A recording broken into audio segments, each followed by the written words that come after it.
Hello, তোমরা কি দেখতে পাচ্ছ? জি স্যার। আমি আন্তরিকভাবে দুঃখিত তোমাদের কি বসায় রাখছে। আসলে ফ্যাকাল্টি মিটিংটা কেবল শেষ হলো, হ্যাঁ? মানে দীর্ঘ মিটিং, 11টা শুরু হলে মিটিং আর শেষ হয় না। এটা একটা সমস্যা। আমি ডিপার্টমেন্টে খুব ক্ষুধাও লেগে গেছে, হ্যাঁ, খাওয়ার কিছু নাই। বেশিক্ষণ তো কথা বলতে পারবো না, প্রেশার তো বেড়ে যাবে। তো যাই হোক, আই হোপ তোমরা ইউ ক্যান সি দি, আমরা আমাদের মনে হয় লাস্ট ক্লাস পর্যন্ত ডিসকাস, সেটা ছিল practices গুলো, right? Good practices, হ্যাঁ, on environmental management. There are many good practices around the world, সারা পৃথিবীতে আছে। হ্যাঁ, আমরা এখন দেখি, we can take example from Curitiba city, Brazil. সেখানে মেয়রের ইতিহাস আছে, মেয়র কি কন্ট্রিবিউশন করেছেন, হ্যাঁ, তোমাদের লিটারেচার পড়ে দেখতে পাবো। হ্যাঁ, এই এনভায়রনমেন্টাল ম্যানেজমেন্ট বইগুলোর মধ্যে এই প্র্যাকটিসগুলো আছে। তো যেসব সেক্টরগুলো আসলে আই মিন আর আর the field of environmental management বা good practice of environmental management, সেটা একটা হলো যে ওয়েস্ট ম্যানেজমেন্ট, তাই না? একটা ভালো একটা ফিল্ড। একটা হলো আরবান এনভায়রনমেন্টাল ম্যানেজমেন্ট, যে আরবান এরিয়া, সারা পৃথিবী আরবান এরিয়াজ মানে হলো যে source of contamination, pollution, crowd, হ্যাঁ, এখানে যে এনভায়রনমেন্ট আছে বা এনভায়রনমেন্ট কম্পোনেন্ট আছে সেগুলা হেভিলি থ্রেটেড। বাংলাদেশের এক্সাম্পল, ঢাকা সিটির এক্সাম্পল আমরা জানি, তাই না? এখানে ওয়াটার কোয়ালিটি, এখানে ভেজিটেশন কাভার দিনে দিনে এই ড্রাস্টিক্যালি কমে যাচ্ছে, এবং সেটা রেজাল্টেন্ট যে কনসিকুয়েন্স সেটা আমরা দেখছি, যেখানে নাম্বার অফ বার্ডস, যেমন এভিয়ান স্পিসিস একটা ইন্ডিকেটর। হ্যাঁ, পেপার পড়লে তোমরা দেখবা যে ভালো ভালো সিটিগুলার যে ওয়াটার কোয়ালিটি, এয়ার কোয়ালিটি, তার সাথে ভেজিটেশন কাভার, হ্যাঁ, এবং এভিয়ান স্পিসিসের যে অকারেন্স বা এক্সিস্টেন্স, এভিয়ান স্পিসিস বার্ডস, সেগুলো কিন্তু ইন্ডিকেটর। সেগুলোতে বোঝা যায় যে সিটির এনভায়রনমেন্টাল যে কম্পোনেন্ট, ইকোলজিক্যাল প্রসেসেস কি অবস্থায় আছে। তো আরবান এনভায়রনমেন্টাল ম্যানেজমেন্ট যদি সেখানে খুব ভালো ভালো প্র্যাকটিস করা যায়, হ্যাঁ, there are many cities in the world, যেসব সিটিগুলা আমরা বিভিন্ন সময় দেখেছি যে এই স্মার্ট সিটি হিসাবে ডিক্লেয়ার করে, স্মার্ট সিটি। যেমন আমার মনে আছে, আই রিমেম্বার ইন 2009, যখন প্রথম আমি I attended a conference in Yokohama, Japan Yokohama city, তখন it was selected as a smart city. হ্যাঁ, ইয়োকোহামা সিটি টোকিওর মধ্যে একটা সিটিজ উইদিন এ সিটি। সেই সিটির যে কি বলে ইকোলজিক্যাল প্রসেস, হ্যাঁ, সিটির যে ওভারঅল এনভায়রনমেন্ট, হ্যাঁ, সেটা সেটার বিবেচনাটা আসলে মূল। তোমাদের কাউকে কিন্তু এখন পর্যন্ত দেখছি না, সবাই ঘুমিয়ে আছে নিশ্চয়ই। হ্যাঁ, তো এই প্র্যাকটিসটা তোমরা সবসময় করছো। হ্যাঁ, দু একজনও কেউ কিন্তু অনলাইন থাকো না, হ্যাঁ, ভিজিবল থাকো না। আই মিন, কি বলবো যে এটাকে whether it is casting pulse before swine নাকি, হ্যাঁ, just disposing something in the dark। তোমরা কি কেউ ভিডিও অন করবা নাকি আমি লিভ করব?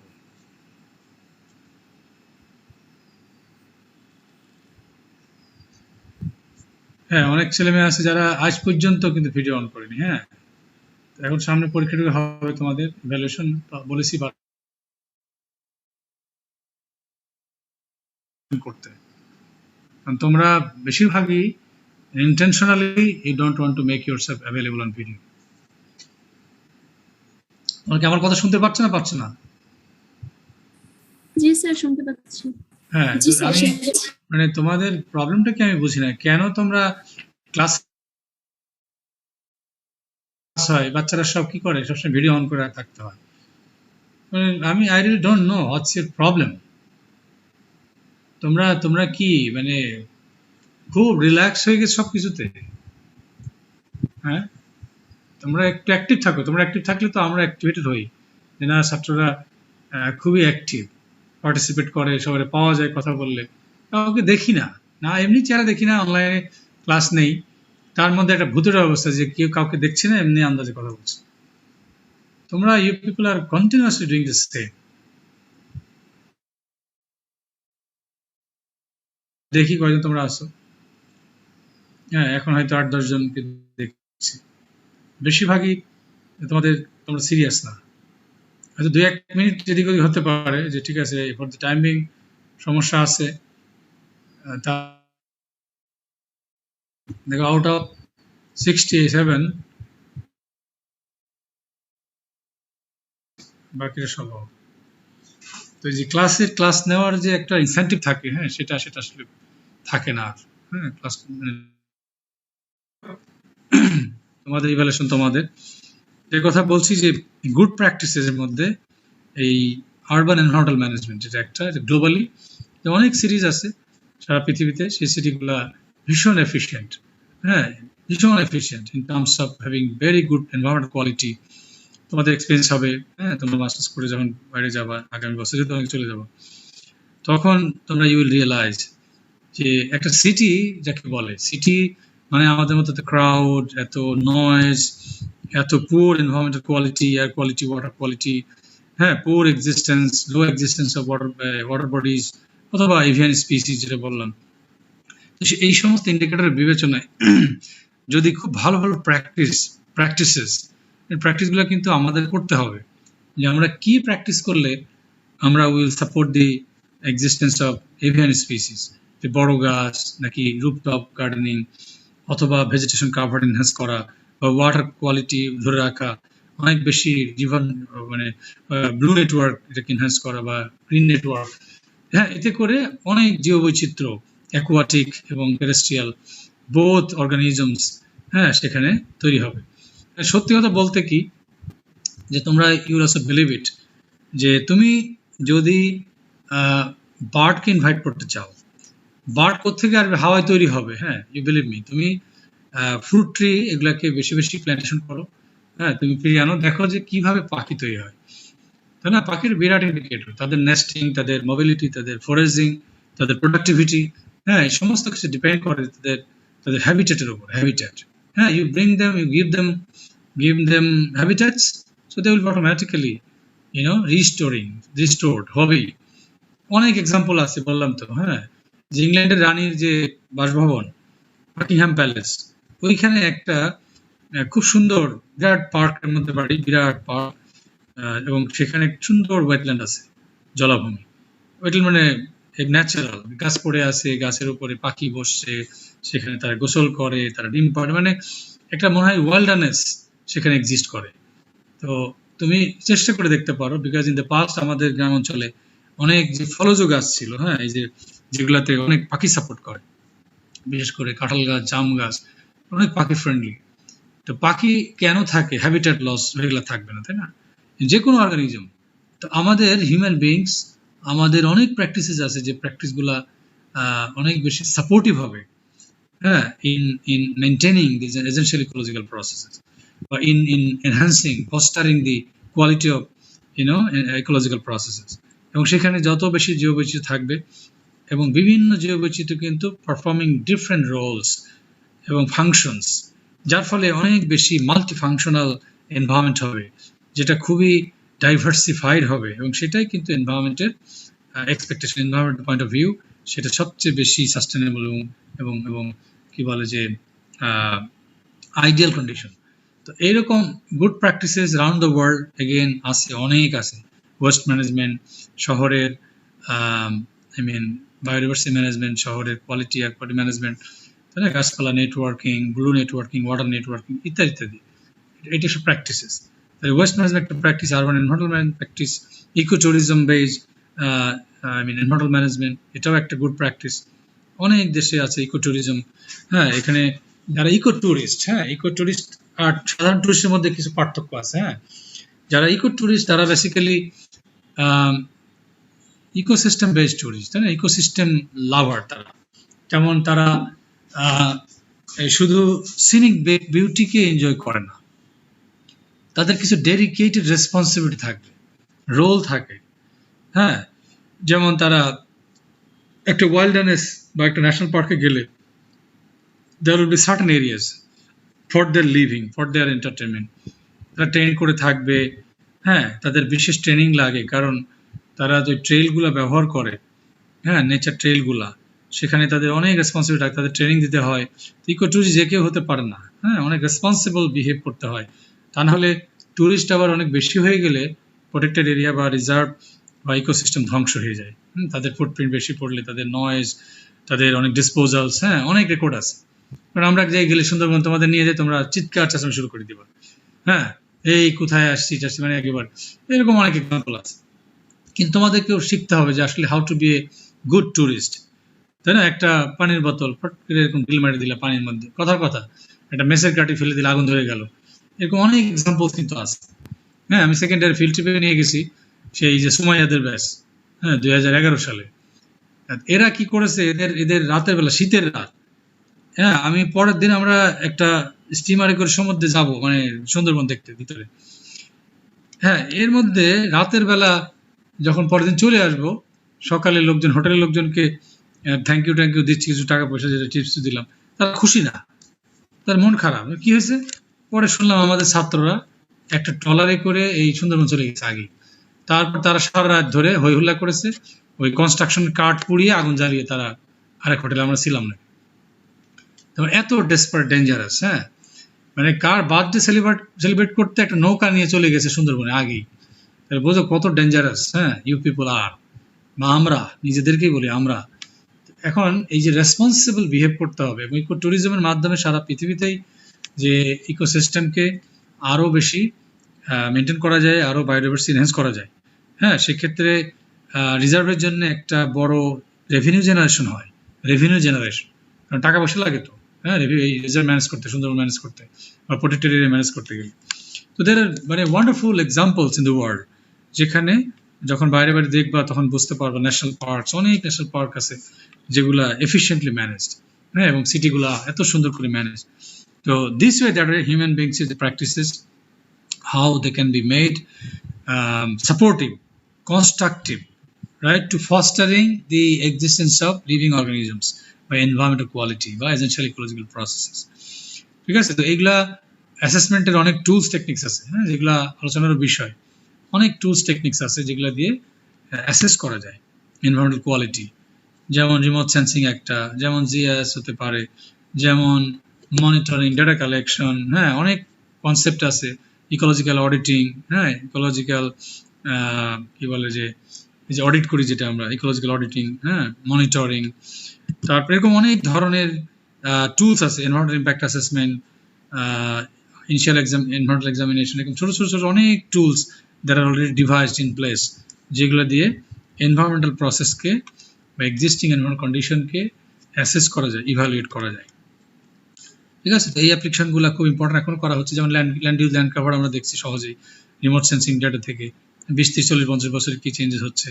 হ্যাঁ, রিমোট সেন্সিং এখন স্যাটেলাইট ডেটা দেখছি, সেটাকে আবার জিআইএস দিয়ে ম্যাপে প্রেজেন্ট করছি।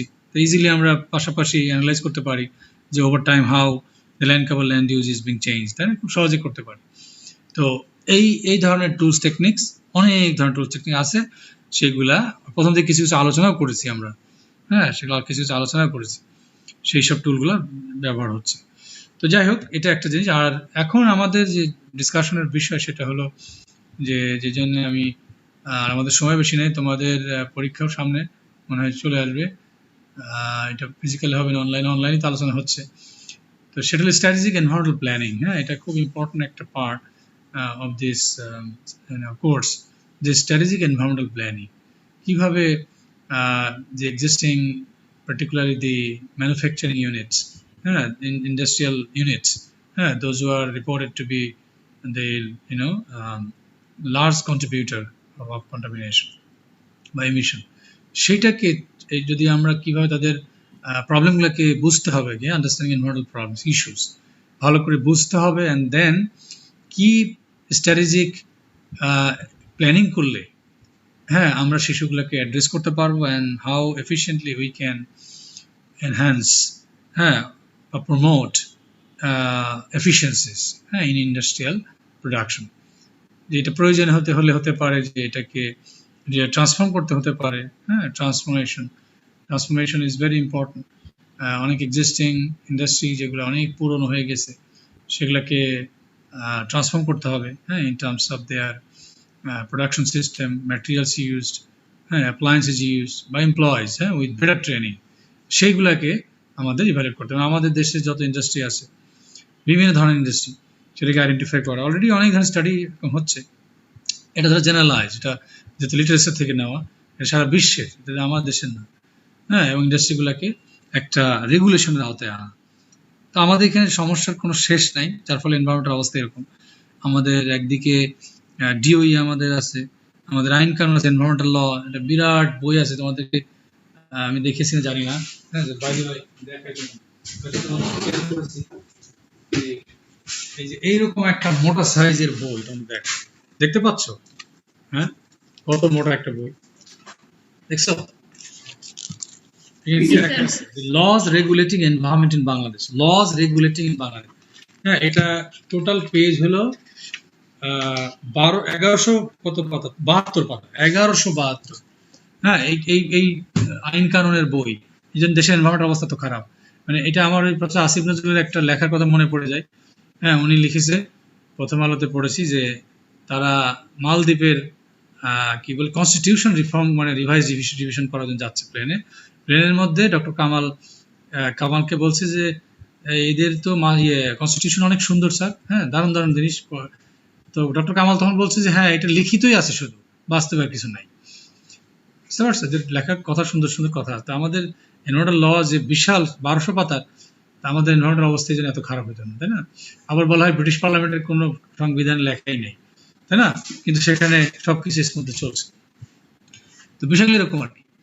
তো যাই হোক, আমাদের সারা পৃথিবী যেহেতু ইন্ডাস্ট্রি শুরু করে, তারা কন্টামিনেশন শুরু করে, তারা ডিফরেস্টেশন শুরু করে, তারা র মেটেরিয়াল ব্যবহার করে, এনার্জি ইনপুট কয়লা ব্যবহার করেছে, অনেক কন্টামিনেশন একসঙ্গে করেছে। বাট এট সেম টাইম তারা আবার they have been able to successfully replace, হ্যাঁ এই যে এখন যে level of contamination with efficient energy, efficient man power, সব কিছুতে এখন আমরা কিন্তু অনেক পিছিয়ে আছি। আমাদের এখানে আমরা যে প্রক্রিয়া এখনো সেই প্রোডাকশন করছি, এনার্জি ব্যবহার করছি, হ্যাঁ with relatively low skill employees, যার ফলে আমাদের এফিসিয়েন্সি অনেক পোর, আমাদের আউটপুট অনেক পোর, আমাদের ইনপুট অনেক বেশি, তাই না? আমাদের শ্রম ঘন্টা অনেক বেশি, আমাদের আউটপুট অনেক কম, আমাদের এনার্জি ইউজ অনেক, এখানে সিস্টেম লস, অনেক লসেস, তাই না? এখানে মানে সব ক্ষেত্রে এনার্জি বেশি ব্যবহার করছি কিন্তু আউটপুট কম। তো যাই হোক, এই কারণে যে এক্সিস্টিং প্রত্যেক দেশের এক্সিস্টিং যে ইন্ডাস্ট্রিয়াল প্রসেসেস আছে সেটাকে ইভ্যালুয়েট করতে হবে, এবং সেইখানে একটা বিরাট বড় রিফর্ম লাগবে, রিফর্ম লাগবে। তো যাই হোক, লেটস সি এর মধ্যে কি আছে। যে এনভায়রনমেন্টাল ম্যানেজমেন্ট তো আমরা আলোচনা করছি আগে, decision making process, regulating impact of anthropogenic activities, কিভাবে রেগুলেট করা যায়, তাই না? অ্যানথ্রোপোজেনিক অ্যাক্টিভিটিকে রেগুলেট করতে হবে, বিশেষ করে regulation of disposals from industries, যেহেতু ইন্ডাস্ট্রিগুলো আর 60% responsibility goes to the industries, তাই না? অনেক এমিশন করে, লিকুইড সলিড ইত্যাদি নয়েজ করে। তো এনভায়রনমেন্টাল প্ল্যানিংটা কি? প্ল্যানিং হচ্ছে যে defined as a systematic process of facilitating decision making of policy makers to carry out development with due consideration given to the natural environment, social, political, economic and governance factors, providing holistic framework towards achieving and ensuring sustainability. এই সুন্দর করে মুখস্থ করে, যদি মুখস্থ করে বুঝো, না হলে বুঝে মুখস্থ করে, যেটা পড়তে হয় অনেক সময়। হ্যাঁ আমরা যারা হাই স্কুলের ছাত্র ছিলাম, আমার এই টিচার অঙ্ক আগে বলতাম এই প্রশ্নটা মুখস্থ করো, আগে অঙ্কটা মুখস্থ করে ফেলো, কোশ্চেনটা মুখস্থ করে ফেলো, তারপরে ক্লাস করা শুরু করি। তো এখন এই এনভায়রনমেন্টাল প্ল্যানিং জিনিসটা কি? নাথিং আনক্লিয়ার, সবই ক্লিয়ার। যেমন একটা প্রসেস, ডিসিশন যারা নিবে তাদেরকে কি করে ফ্যাসিলিটেট করতে হবে, তাদেরকে সাপোর্ট দিতে হবে, হ্যাঁ, এবং সেখানে কি কি জিনিস কনসিডারেশন থাকবে, যে natural environment, social, economic, political, সব। তা নাহলে তারা কি সিদ্ধান্ত নিবে? তারা কি বলবে যে না রাতারাতি সব ইন্ডাস্ট্রি বন্ধ করে দাও? এখন আমাদের বিশ্ববিদ্যালয়কে নিয়ে যদি একটা কমিটি করে দেয় যে আমাকে সাজেস্ট করেন, ইন্ডাস্ট্রি শিল্পমন্ত্রী বললো আমাদেরকে সাজেস্ট করেন ইন্ডাস্ট্রি রাখবো নাকি বন্ধ করে দেবো, তা আমার তাহলে কি কি জিনিস কনসিডারেশন আনতে হবে? Environment consideration, social political demand তো আছে, পলিটিক্যাল মানে ডিসিশন মেকিং, হ্যাঁ ফ্যাক্টর, ইকোনমিক ফ্যাক্টর, গভর্নেন্স, সব মিলিয়ে তো সাজেস্ট করতে হবে। যদি বন্ধ করে দেয় রাতারাতি সব না খেয়ে মরতে হবে, তাই না? কথার কথা যে এই না খেয়ে মরার থেকে খেয়ে কিছুদিন বেঁচে থাকা ভালো, তাই না? যখন তোমার বিশুদ্ধ পানি নেই, তুমি পুকুরের পানি খাওয়া শুরু করবে, কোথাও পানি নেই, তার মানে তোমাকে সার্ভাইভ করতে হবে। তো যাই হোক, এই এনভায়রনমেন্ট প্ল্যানিং এখন one of the key issues in achieving sustainable development is to manage anthropogenic impacts on environment. Sustainable achieve করতে গেলে কিন্তু এই যে আমাদের হিউম্যান ইনডিউস যেসব ইম্প্যাক্ট, সেটাকে কন্ট্রোল করতেই হবে। কিভাবে এই রেগুলেশন করা যায়?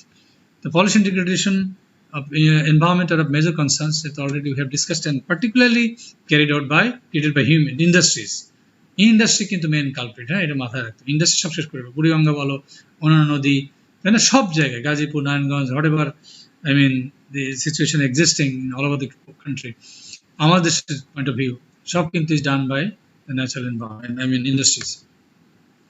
তো এখন enhancing managerial technical capacities of industries is crucial for efficient environment that ensure sustainable development. আমি এখানে বেশিরভাগ যে স্লাইডগুলো আছে যেগুলো আগামী ক্লাসে মেনলি আলোচনা করব, সেটা হলো ইজ মোস্টলি বেসড অন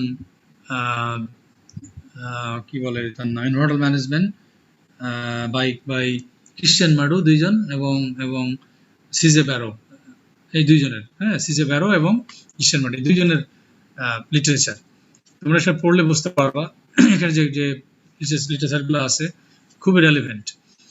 তো ম্যানেজারিয়াল বা টেকনিক্যাল ক্যাপাসিটি, যারা ম্যানেজার স্টাফ, কর্পোরেট অথরিটি একটা ইন্ডাস্ট্রি চালায়, সেই যে ম্যানেজমেন্ট স্টাফ তাদের যে ক্যাপাসিটিস এটাকে এনহ্যান্স করতে না পারি, তাহলে আলটিমেটলি আমরা সাস্টেনেবিলিটি অ্যাচিভ করতে পারবো। এখন অর্গানাইজেশনাল স্ট্র্যাটেজিক প্ল্যানিং প্রত্যেকটা সংগঠন মানে প্রতিষ্ঠানের কি থাকে, যে কৌশলগত পরিকল্পনা থাকে। কম্পিটিটিভ মানে এক ইন্ডাস্ট্রির সাথে আরেক ইন্ডাস্ট্রি পয়েন্ট অফ ভিউ, সে কতটা কম্পিটিটিভ বাজারে, এটা স্কোয়ারের পণ্য নাকি এটা জেনারেল ফার্মেসির কার্ড, তাই না? এই কম্পিটিটিভনেস, এটার জন্য তোমাকে সব ধরনের যে রেগুলেশন সেটা কমপ্লাই করতে হবে। যেমন হয় যে শুধু তুমি ভালো ওষুধই বানাবে কথা, তাহলে আর কম্পিটিটিভ হতে পারবে না। তোমার এমপ্লয়িজ তাদেরকে ভালো রাখতে হবে, তুমি এনভায়রনমেন্টকে কম ক্ষতি করতে হবে, তাই না? তাহলে তোমার কম্পিটিটিভনেস বেড়ে যাবে। এবং concept of industrial ecology to be emphasised in ensuring sustainability. Industrial ecology কি, যে industrial production base, production base ইন্ডাস্ট্রিকে একটা ধরছে একটা অর্গানিজম, অর্গ্যান হিসেবে লিভিং অর্গানিজম মনে করছি, প্রোডাকশন করে, সে কিছু ইনপুট নেয় এবং প্রোডাকশন করে, ঠিক না? আমরা খাই, আমাদের ফাংশন আউটপুট অনেক কিছু আমাদের আছে, লাইক অর্গানিজম, ইন্ডাস্ট্রিয়াল ইকোলজি। তার আশপাশে যে অ্যাম্বিয়েন্ট এনভায়রনমেন্ট আছে তার সাথে তার যে ভাইস ভার্সা রিলেশনশিপ, ইন্ডাস্ট্রিয়াল এমিশনের ফলে, ইন্ডাস্ট্রিয়াল প্রোডাকশনের ফলে দ্য অ্যাম্বিয়েন্ট এনভায়রনমেন্ট ইকোসিস্টেম তার উপরে কি ধরনের প্রভাব পড়ছে, এবং ভাইস ভার্সা সেই ইকোসিস্টেম আবার মেনটেন করার জন্য ইন্ডাস্ট্রিয়াল প্রোডাকশনকে কিভাবে রেগুলেট করা হচ্ছে, বোঝা গেল? তো এইটা ইন্ডাস্ট্রিয়াল ইকোলজি। তাহলে ইন্ডাস্ট্রিয়াল ইকোলজি তোমাকে চিন্তা করতে হবে, গুরুত্ব দিতে হবে, সো দ্যাট ইন্ডাস্ট্রি যেন ইচ্ছা মতো অ্যাম্বিয়েন্ট এনভায়রনমেন্টকে পলিউট করতে না পারে, আবার অ্যাম্বিয়েন্ট এনভায়রনমেন্ট সেটাকে মেনটেন করার জন্য ইন্ডাস্ট্রিয়াল প্রোডাকশনকে রেগুলেট করতে হবে। আর লোকেশন সিলেকশনের ক্ষেত্রে সাইট সিলেকশন ফর ইন্ডাস্ট্রি যে কোনো জায়গায় করে দিলাম, নদীর পাশে, খালের পাশে, বনের পাশে, আর সরাসরি সব ডিসপোজাল করলাম, এইসব চলবে না, এবং এটাকে একটা গুরুত্ব দিতে হবে, যদি আমরা এনশিওর করতে চাই sustainability. Emphasis on environmental protection in any business is upcoming. এখন এটা কিন্তু বইটা লেখা হয়েছে 90s বা তার পরে, বা 20 বছর আগে ধরো, 80s 90s তখন কিন্তু কেবল আসছে যে এনভায়রনমেন্টকে এমফাসিস করা, environment protection is upcoming business, particularly by business বা corporate authority, but industries focus on maximising benefits. এটা ভেরি ট্রু। ইন্ডাস্ট্রি তো কাজই হলো যে বেশি বেশি যেন ইনকাম বাড়াতে পারে। তো environmental management is a core company value. Author আছে এখানে, দেখো, Grant and Campbell. Environmental management core company value, not simply public relation plan. অনেক কোম্পানি আছে, ইন্ডাস্ট্রি আছে, তারা কিন্তু এনভায়রনমেন্ট ম্যানেজমেন্টকেই বেশি প্রাধান্য দেয়। কিছু কিছু, এটা মনে করো যে একদম সমস্ত ইন্ডাস্ট্রি, কিছু কিছু ইন্ডাস্ট্রি, এবং সেটা কিন্তু they receive very good recognition, তাদের রিকগনিশন আছে যে এনভায়রনমেন্টকে যারা, আবার দেখা যাচ্ছে যে এনভায়রনমেন্ট কেয়ার যারা করছে যেসব ইন্ডাস্ট্রিজ, তারা কিন্তু লং লাস্টিং হচ্ছে, এনভায়রনমেন্ট কেয়ারকে দ্য বেস্ট কেয়ার, তাই না? তো কনজিউমার্স যারা, দোজ আর কনজিউমার, আমরা কনজিউমার, আমরা একটা ইন্ডাস্ট্রির প্রোডাক্ট কি করি, আমরা এটা কনজিউম করি, কিনি, পারচেস করি।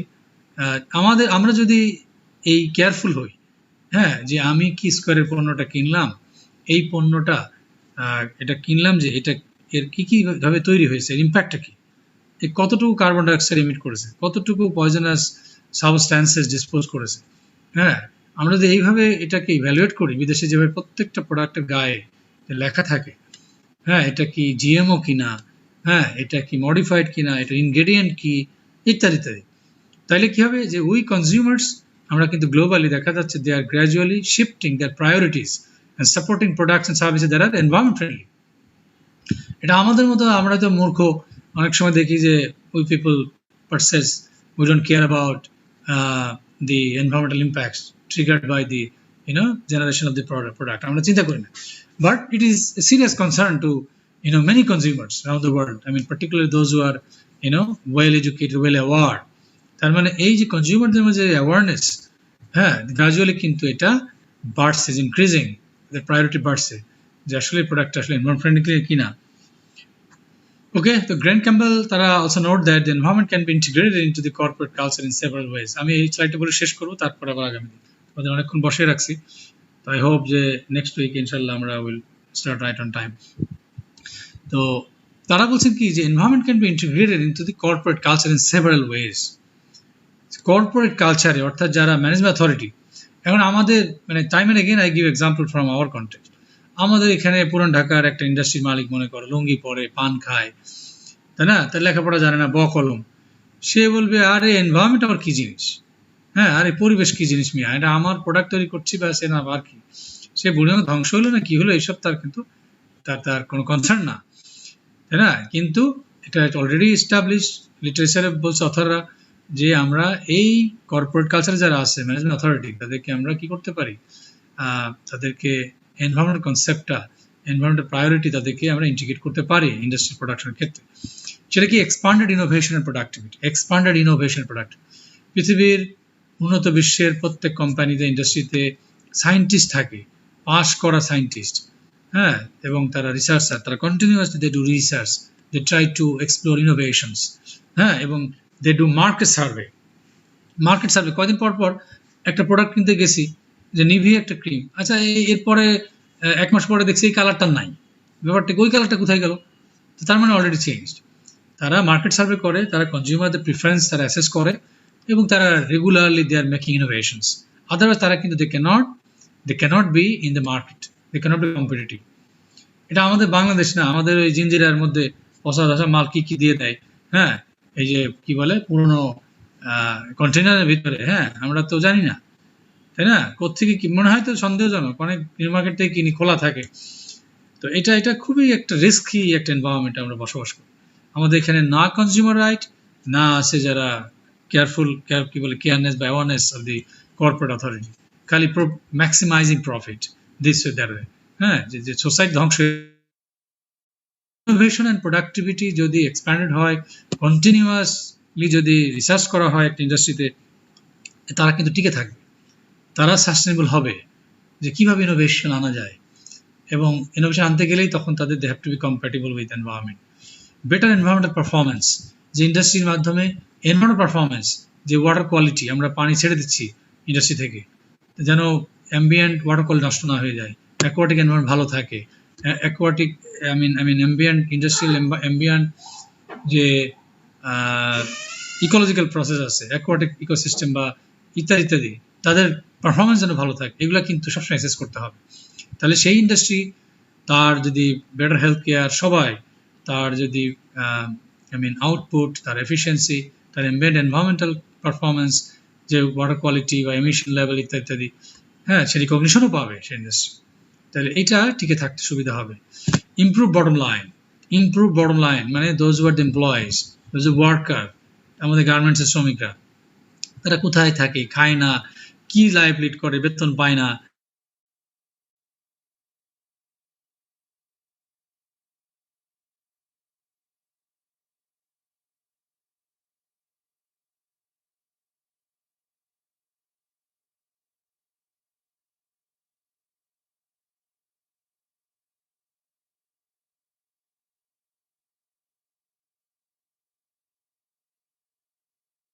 bottom line যারা, those who are the bottom line, they must work in improving the bottom line, তাদের স্কিল, তাদের হেলথ, তাদের এডুকেশন, তাদের ওভারঅল কেয়ার, তাদের হাউস হোল্ড সবকিছু, হ্যাঁ, this way that way, with better training, অনেক কিছু করতে হবে, হ্যাঁ, তাদের বিদেশে পাঠাও, ট্রেনিং করে আসো, অনেক ইন্ডাস্ট্রি পাঠায়, অনেক কোম্পানি থেকে বিদেশে ট্রিপ করে নিয়ে আসে। তাহলে ইমপ্রুভ বটম লাইন, এটা করলে কিন্তু আমরা এই কর্পোরেট কালচারকে আমরা কি করতে পারি, ইন্টিগ্রেট করতে পারি, কারণ বেটার ইমপ্রুভ বটম লাইন বা skill man power, educated man power employees, তারা কিন্তু দে বেটার আন্ডারস্ট্যান্ড দ্য এনভায়রনমেন্ট। হ্যাঁ, এনভায়রনমেন্ট ক্ষতিগুলো সহজে তারা বুঝতে পারবে এবং তারা ক্লিয়ার করতে পারবে, তারা ওই অনুযায়ী পারফর্ম করতে পারবে। Better handling of volatile environmental controversies, volatile environmental যেগুলা ইন্ডাস্ট্রিতে প্রোডাক্ট তৈরি হলে সাবস্ট্যান্সেস, সেগুলো কিন্তু পরিবেশে অনেক হ্যাজার্ডাস, কন্ট্রোভার্সিয়াল, সিএফসিস, হ্যাঁ, এরকম অনেক অনেক আছে সাবস্ট্যান্সেস যেগুলোর প্রোডাকশন বন্ধ করতে হবে, সেগুলো বেটার হ্যান্ডেল করতে হবে। করলে আবার এমনভাবে এটাকে প্রোডাকশন করো যেন যেন এটা আবার ডেট্রিমেন্টাল না হয়, যেন মানে পরিবেশের ড্যামেজিং না হয়। এনহ্যান্স ক্রেডিবিলিটি অ্যান্ড ট্রাস্ট, এই যে একটা পয়েন্ট, এই পয়েন্টে ব্যাখ্যা করতে গেলে 1 ঘন্টা প্রয়োজন ভালো করে। যে enhance credibility and trust, credibility মানে কি, যে একটা ইন্ডাস্ট্রি কোম্পানি তার লক্ষ্যই হওয়া উচিত, সরি, যে হাউ টু এনহ্যান্স ক্রেডিবিলিটি, যে সমাজের মানুষ আমাকে ট্রাস্ট করবে যে না, you purchase the product of care, you purchase the product of you know, এই যে কি বলে অ্যারিস্টো ফার্মা, অনেক রকম ভালো ভালো, যেমন আমরা বাটার প্রোডাক্ট ব্যবহার করি, বাটা কোম্পানি যারা প্রতিষ্ঠা করে তারা কি বেঁচে আছে? স্কোয়ারের যে মালিক কি বেঁচে আছে? হ্যাঁ, স্যামসং এর চৌধুরী কবে মারা গেছে, তাই কেউ নেই, কিন্তু তার কোম্পানি টিকে আছে।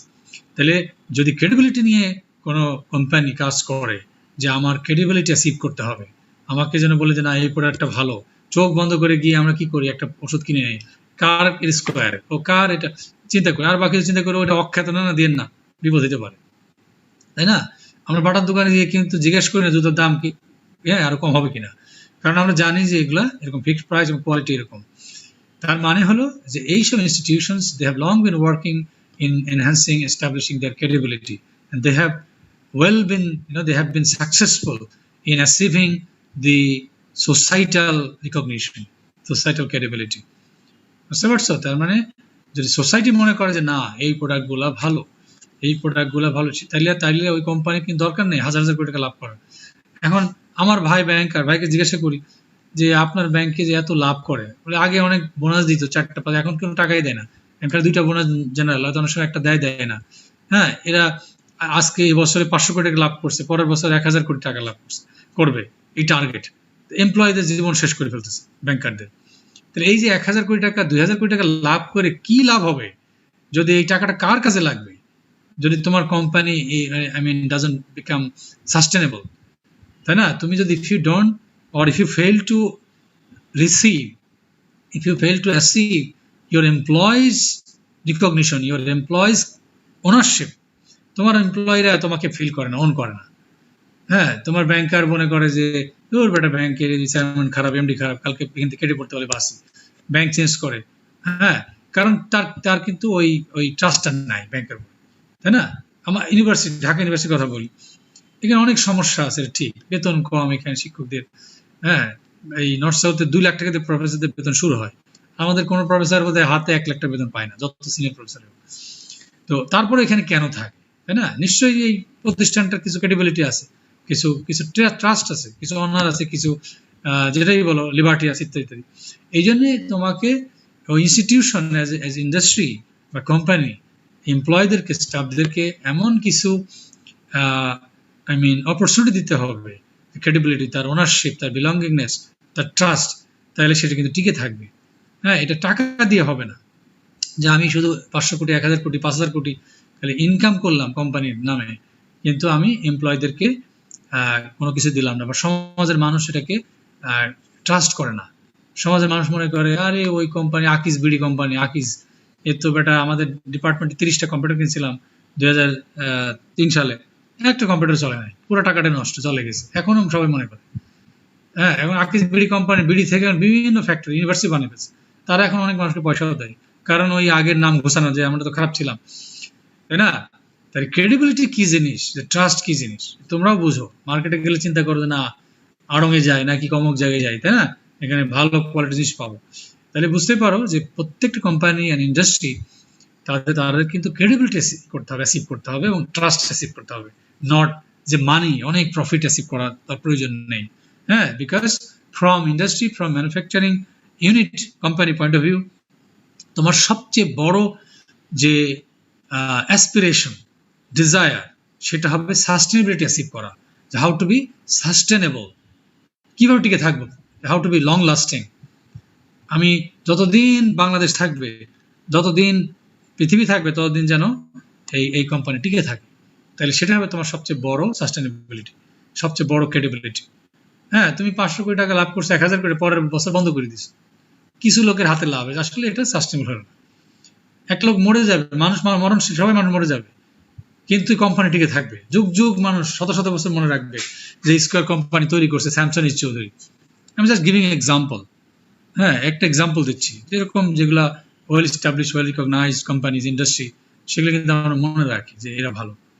বোঝা গেল? তো এই জন্য যে তোমার ক্রেডিবিলিটি এন্ড ট্রাস্ট, এটা নিয়ে অনেক কথা আছে সমাজের, এটা পরে আরো আলোচনা আছে। আর লাস্ট পয়েন্ট হলো যে এমপ্লয়ি ইনভলভমেন্ট, কমিউনিটি রিলেশনস। হ্যাঁ, তোমার কমিউনিটি রিলেশনশিপ অর্থাৎ কমিউনিটিতে এঙ্গেজ করতে হবে অনেক বেশি এমপ্লয়িদেরকে। হ্যাঁ, যেমন ইউনিভার্সিটির সাথে কমিউনিটির সম্পর্ক থাকতে হবে, যেমন যেন একটা দুর্যোগ হলে সেখানে অ্যাক্টিভ রোল প্লে করতে পারে ইউনিভার্সিটি ছাত্ররা। ঢাকা ইউনিভার্সিটির ছাত্ররা সবসময় করেছে। আমরা তো ইন্ডাস্ট্রি না, আমরা একাডেমিক প্রতিষ্ঠান, কিন্তু 98 ফ্ল্যাটে আমার মনে আছে, 80 ফ্ল্যাটে শুনেছি আমি, ঢাকা ইউনিভার্সিটির ছাত্রীরা রুটি বানাইতো, আর সেগুলো হেলিকপ্টারে করে বাহিনী, সেনাবাহিনী দিয়ে আসতো, এয়ারফোর্স বিভিন্ন জায়গায়। আমি 98 ফ্ল্যাটে আমরা রিলিফ দিতে গেছি। হ্যাঁ, তো এগুলো হলো যে এক একটা ইনস্টিটিউশনের এই যে এঙ্গেজমেন্ট উইথ দি কমিউনিটি। তো কমিউনিটি উইল রিয়েলাইজ না না না এই প্রতিষ্ঠানের লোকজন তারা কমিউনিটির জন্য কাজ করে, স্কলারশিপ দেয়, হ্যাঁ, অনেক সোসাইটাল কাজ করে, হ্যাঁ, সমাজের মানুষের উপকারে আসে। তাহলে কিন্তু এই যে বন্ডেজ বা রিলেশনশিপ, কমিউনিটি রিলেশনশিপ, তাদের ইনভলভমেন্ট বাড়বে, এবং এতে করে those are the employees of the industries, they will feel recognised, they will feel benevolent. তারা কি করবে যে অনেক বেশি ওনারশিপ ডেভেলপ করবে। কারণ একটা মানুষ যখন আমাকে শুনে যে আমি ঢাকা ইউনিভার্সিটি প্রফেসর, সবাই কিন্তু আমাকে ট্রিট করবে, অনার করে। আবার শুনে যে এটা একটা ওই অখ্যাত প্রাইভেট ইউনিভার্সিটি টিচার, তাদের কিন্তু কাউন্টই করবে না। রাষ্ট্রীয় মর্যাদাও না, এমনি মানুষও করবে না। এটা খুব সিম্পল। রাষ্ট্রীয় মর্যাদায় কোনো প্রাইভেট ইউনিভার্সিটি প্রফেসর তারা ভিআইপি মর্যাদা পাবে না। হ্যাঁ, বিশ্ববিদ্যালয়ের শিক্ষক পাবে, স্বায়ত্তশাসিত। মানে এটা জাস্ট এক্সাম্পল যে যারা দোজ ওয়ার এমপ্লয়, যেমন আমরা এখানকার স্টাফ বা একটা ইন্ডাস্ট্রির স্টাফ, তারা কিন্তু ফিল যে তারা এই ওনারশিপটা ডেভেলপ করবে। হ্যাঁ, যখন সমাজের তার মানে কি, তার মানে থাকতে হয়, একটা ইন্ডাস্ট্রি টিকে থাকতে হয় এই কর্পোরেট কালচারের সাথে। অনেক আইডিয়া, যেরকম সুন্দর সুন্দর কথা, এনভায়রনমেন্টাল পারফরমেন্স, বটম লাইন। আমরা যদি দেখি যে এই কি বলে, একটা ইন্ডাস্ট্রি বুড়ি অঙ্গে ধ্বংস করে দিচ্ছে, পুরা ইন্ডাস্ট্রিয়াল, হ্যাঁ, এই ইফ্লুয়েন্ট দিয়ে ডিসপোজ করে, তখন নিশ্চয়ই মানুষজন তাকে সম্মান দিবে না। সে যদি একটা বিয়ের দাওয়াতে আসে, একটা অনুষ্ঠানে আসে, লোকজন তাকে দেখলে ঘৃণা করবে, ওই বেটাই আসছে, হ্যাঁ, সমাজের ক্ষতি করছে। আমরা কিন্তু এটা করে থাকি। আবার যদি দেখি না, একটা মানুষ যে নাকি সমাজে তার ইন্ডাস্ট্রি দিয়ে মানুষকে অনেক কিছু করেছে, তখন তাকে কিন্তু আমরা সম্মান করবো সবাই, তাই না? এই জন্য বলছে যে তার ক্রেডিবিলিটি এবং ট্রাস্ট। আর এমপ্লয়ীদেরকে অনেক বেশি ইনভলভ করতে হবে কমিউনিটি রিলেশনস। তো এই পয়েন্টগুলো কিন্তু অনেক ইম্পর্টেন্ট, মনে রাখতে হবে সবাইকে। এর অনেক ব্যাখ্যা আছে সামনে। আজকে আমি স্টপ করি এখানে, 2টা বাজে অলরেডি। আগামী দিন ইনশাল্লাহ আমরা will finish the remaining part. এখানে অনেক ডিসকাশন আছে, অনেক ডেসক্রিপটিভ, বাট এগুলো খুব ইন্টারেস্টিং, ইম্পর্টেন্ট, এবং কিছু ফ্রেমওয়ার্ক আছে, যে থিওরিও আছে, হ্যাঁ, সেটা নিয়েও একটা আলোচনা করব। বিশেষ করে সিস্টেম ট্রান্সফরমেশন প্রসেস, এই যে এখানে ডায়াগ্রামটা দেখছো তোমরা, এগুলা এক্সিস্টিং যে ইন্ডাস্ট্রিয়াল প্রোডাকশন, সেটা কিভাবে একটা এফিশিয়েন্ট ইন্ডাস্ট্রিতে ট্রান্সফর্ম করা যায়। হ্যাঁ, এই ধরনের সুন্দর সুন্দর আইডিয়াস, থিওরিজ বা এক্সিস্টিং ফ্রেমওয়ার্ক অলরেডি ডেভেলপ করা আছে। হ্যাঁ, সেটা নিয়ে আমরা আলোচনা করবো আগামী ক্লাসে। জানতে হবে সবাইকে খুব ভালো করে। ঠিক আছে, তো I don't know whether your exam date is already declared. এটা নিয়ে আলোচনা হচ্ছিল গত সপ্তাহে।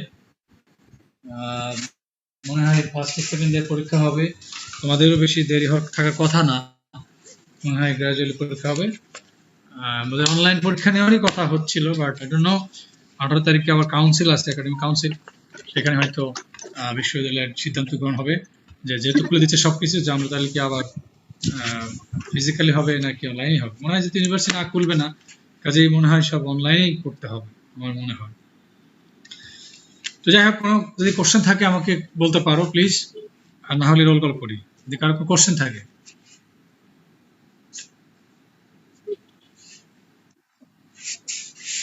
মনে হয় কোশ্চেন নাই কারোর। আগামী দিন আমরা একটু দেখি, একটু লম্বা সময় 2 ঘন্টা যদি বের করতে পারি সেটা আমাদের ভালো হবে। ক্লাস এর একটু চিন্তা করো, যদি অন্য দিনও হয়, যেমন আমার ক্লাস থাকে না, বুধবারে ক্লাস নেই, এখন বোধহয় ওই মাস্টার্সের ক্লাস শুরু হয়েছে, হ্যাঁ সেটা আমার ভালো লাগছে। ওকে, তো রোল কল করি। Roll 2, Yes, sir. 3, Present, sir. 5, Present, sir. 6, Present, sir. 9, Yes, sir. 14, Yes, sir. 16, 18, 20, 21, Yes, sir. 22, Yes, sir. 23। এই ইউসুফের অবস্থা কি? ইউসুফ শরীফ শান্ত অবস্থা কি? ক্লাস